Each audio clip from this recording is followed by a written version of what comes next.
ഈ കണ്ണാടിനെ നമുക്ക് ക്യൂട്ടാക്കിയാലോ? ഇതെൻ്റെ വീട്ടിൽ കിടക്കാൻ തുടങ്ങിയിട്ട് കുറേ ദിവസമായി കേട്ടോ. ഇത് ഞാൻ കാണുമ്പോഴൊക്കെ എനിക്കിതിനൊരു ക്യൂട്ട് എസ്തറ്റിക് ലുക്കൊക്കെ കൊടുത്ത് എൻ്റെ ടേബിളിൽ വെക്കണം എന്നായിരുന്നു എൻ്റെ ആഗ്രഹം.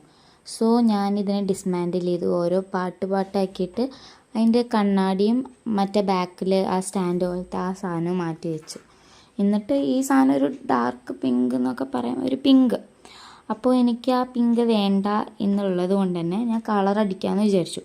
അപ്പോൾ കളർ അടിക്കുക പറയുമ്പോൾ ലൈറ്റ് പിങ്ക് വേണോ അതോ ലൈറ്റ് ബ്ലൂ വേണോ പിന്നെ കൺഫ്യൂസായി ഇരിക്കുമ്പോഴാണ് ഞാൻ അതിൻ്റെ ഡിസൈനൊക്കെ ശ്രദ്ധിച്ചത്. അതൊക്കെ നല്ല രസമുണ്ടായിരുന്നു കാണാൻ.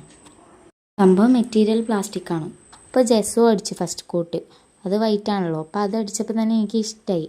സോ ഞാൻ സെക്കൻഡ് കോട്ട് ജെസ്സോ തന്നെ അടിച്ചു, വൈറ്റ് പെയിൻറ്റ് അടിച്ചില്ല കേട്ടോ, എനിക്ക് മടിയായിരുന്നു. സോ ജെസ്സോ തന്നെ അടിച്ചിട്ട് അതിലേക്ക് നമ്മൾ പിങ്ക് റിബൺ, ഈ വിടത്തിലുള്ളൊരു പിങ്ക് റിബൺ ഞാൻ വെട്ടിവെച്ച്.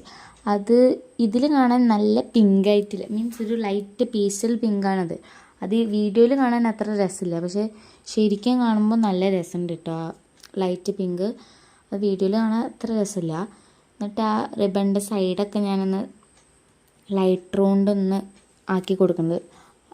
അത് എന്താ വെച്ചാൽ അതിൻ്റെ ആ സൈഡിലത്തെ നൂല് കുറേ കാലം കഴിഞ്ഞാൽ വരണ്ടാച്ചിട്ട് അതുകൊണ്ട് സെക്യൂറാക്കി വെച്ചു, അത്രയേ ഉള്ളൂ.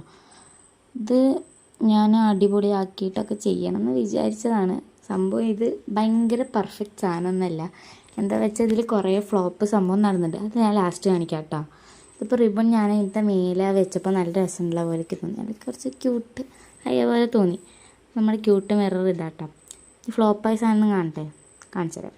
ഇതാ, 1 ൽ 3 അങ്ങനെ ചെയ്ത് കിട്ടിയതാണ് ലാസ്റ്റ് റിസൾട്ട്.